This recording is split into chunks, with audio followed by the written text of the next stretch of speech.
जय श्री राधे कृष्णा। आप सभी का आपके अपने YouTube चैनल पर स्वागत है। आइए आज आप सब सुनेंगे शुक्र प्रदोष व्रत की कथा। प्रदोष का व्रत प्रत्येक माह के कृष्ण पक्ष और शुक्ल पक्ष की त्रयोदशी तिथि के दिन जब भी प्रदोष काल का समय प्राप्त होता है उस दिन प्रदोष व्रत को धारण किया जाता है। यह व्रत भगवान शिव जी को अति प्रिय होता है।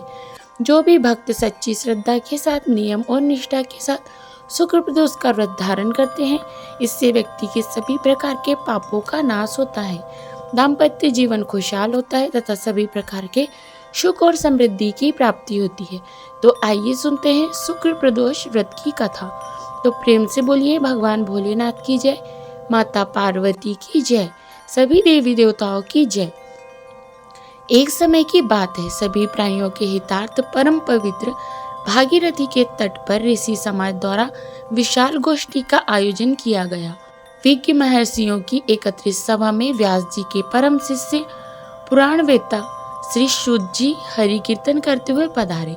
सूत जी को देखते ही शनकादि 88,000 ऋषि मुनियों ने दंडवत उन्हें प्रणाम किया।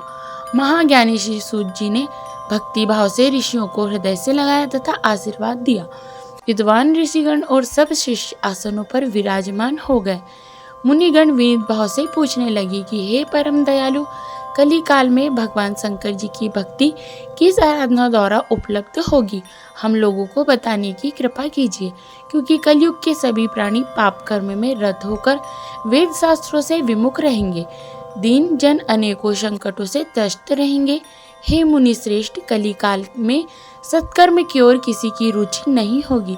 जब पुण्य क्षय हो जाएगा तो मनुष्य की बुद्धि असत्मों की ओर प्रेरित होगी, जिससे दुराचारी पुरुष वंश सहित समाप्त हो जाएंगे। इस अखिल भूमंडल पर जो मनुष्य ज्ञानी होकर ज्ञान की शिक्षा नहीं देता, उस पर परमपिता परमेश्वर कभी प्रसन्न नहीं होते। हे महामुनि, ऐसा कौन सा उत्तम व्रत है जिससे मनोवांछित फल की प्राप्ति होती है? कृपा कर यह बतलाए।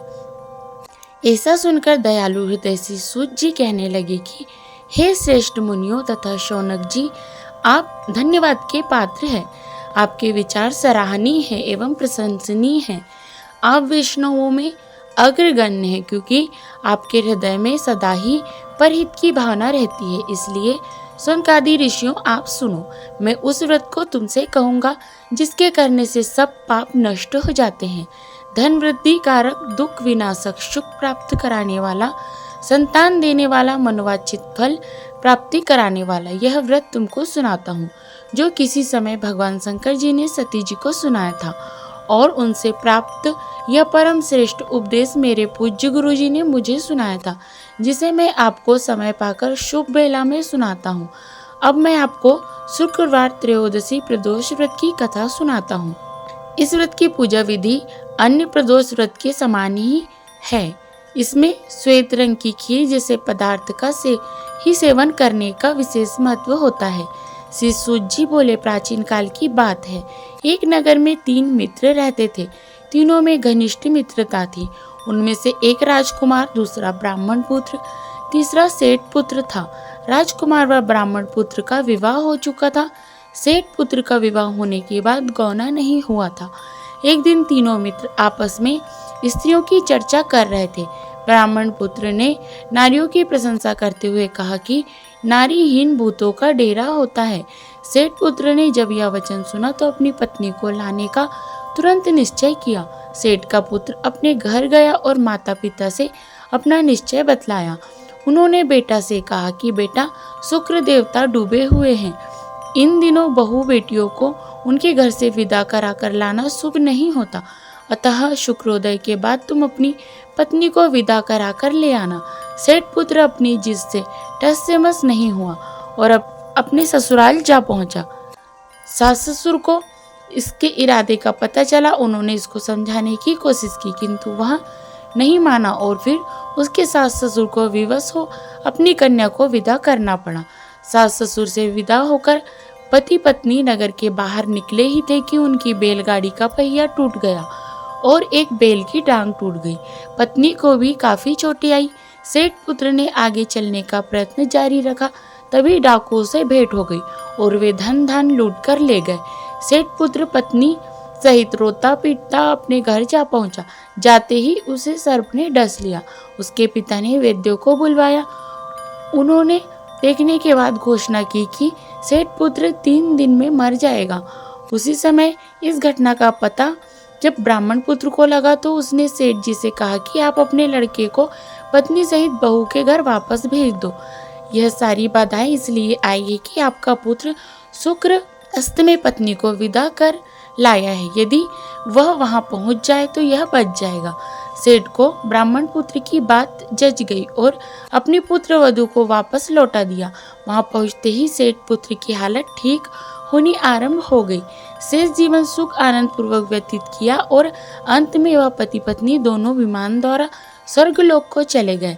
इस प्रकार से जो भी सच्ची श्रद्धा के साथ शुक्रवार प्रदोष का व्रत धारण करते हैं तो उनके जीवन की सभी प्रकार के दुख और कष्ट दूर हो जाते तथा दाम्पत्य जीवन खुशहाल होता है। तो बोलिए प्रेम से भगवान भोलेनाथ की जय, माता पार्वती की जय, सभी देवी देवताओं की जय। जो भी भक्तजन प्रदोष का व्रत करते हैं उन्हें प्रदोष का व्रत कम से कम 11 त्रयोदशी या 26 त्रयोदशी का व्रत धारण करना चाहिए और फिर व्रत पूर्ण होने पर व्रत का उद्यापन करना चाहिए। प्रदोष व्रत के दिन जो कि दिन रात्रि उपवास रहते हुए व्रत को धारण करना चाहिए। जो उपवास नहीं कर पाते, जिनका स्वास्थ्य सही ना हो तो एक समय फलाहार ग्रहण करके व्रत को धारण करना चाहिए और इस दिन भगवान शिव जी का पूरे विधि विधान के साथ पूजन करना चाहिए। भगवान शिव जी का अगर मंदिर में पूजन कर रहे हैं तो मंदिर में पूजन सामग्री लेकर के भगवान शिव जी का पूजन करें। नहीं तो घर पर अगर पूजन करते हो तो घर पर भगवान के पूजन के लिए एक चौकी लगा के चौकी पर भगवान शिव जी के लिए सफ़ेद वस्त्र और माता पार्वती के लिए लाल वस्त्र बिछा के उनकी फोटो या प्रतिमा को स्थापित करके मंडप को 5 रंगों से सजाना चाहिए और एक आसन लगा के कुशासन लेकर के पूर्व या उत्तर दिशा की ओर मुख करके बैठना चाहिए। तिलक धारण करना चाहिए। एक दीप प्रज्वलित करके सबसे पहले भगवान गणेश जी का पूजन करना चाहिए। भगवान गणेश प्रथम पूजनीय है। किसी भी प्रकार के शुभ या मांगलिक कार्यों में पहले भगवान गणेश जी का पूजन किया जाता है। तो पहले भगवान गणेश जी की पूजन कर ले, उसके बाद शिव परिवार का पूजन करें, जैसे कि नंदी, श्रृंगी, भृंगी, कृतमुख, कुबेर, कार्तिकेय, सर्प देवता आदि का पूजन करें और फिर भगवान शिव माता पार्वती का पूरे विधि विधान के साथ पूजन करना चाहिए। कथा श्रवण करनी चाहिए। भगवान शिव जी के स्तोत्र चालीसा आदि का पाठ या श्रवण करना चाहिए। व्रत के दौरान व्रती को किसी के ऊपर क्रोध नहीं करना चाहिए। अपने मन में किसी के प्रति ईर्ष्या या द्वेष का भाव नहीं लाना चाहिए। इस दिन ओम नमः शिवाय या श्री उमा महेश्वराभ्याम नमः इन मंत्रों का जाप करना चाहिए। स्त्रियां केवल नमः शिवाय नाम जाप करें, इससे पुण्य फलों की प्राप्ति होती है। और जब भगवान शिव देवादिदेव महादेव प्रसन्न होते हैं तो अपने भक्तों के सभी प्रकार के दुख और कष्टों को दूर कर देते हैं तथा सुख और समृद्धि का आशीर्वाद प्रदान करते हैं। तो बोलिए प्रेम से भगवान भोलेनाथ की जय, माता पार्वती की जय, सभी देवी देवताओं की जय। तो आशा करती हूँ यह जानकारी आपको अच्छी लगी होगी। इसी प्रकार से ज्ञानवर्धक जानकारियाँ प्राप्त करते रहने के लिए, व्रत पूजा के बारे में जानने के लिए, कथा को सुनने के लिए चैनल पर अगर आप पहली बार आए हैं तो चैनल को लाल बटन दबा करके सब्सक्राइब करें। साथ में बेल आइकन यानी कि घंटी को भी दबाएं ताकि मेरे वीडियो का नोटिफिकेशन आपको समय पर मिलता रहे। वीडियो को लाइक करें, शेयर करें। सुखी रहे, स्वस्थ रहे। जय श्री राधे कृष्णा। धन्यवाद।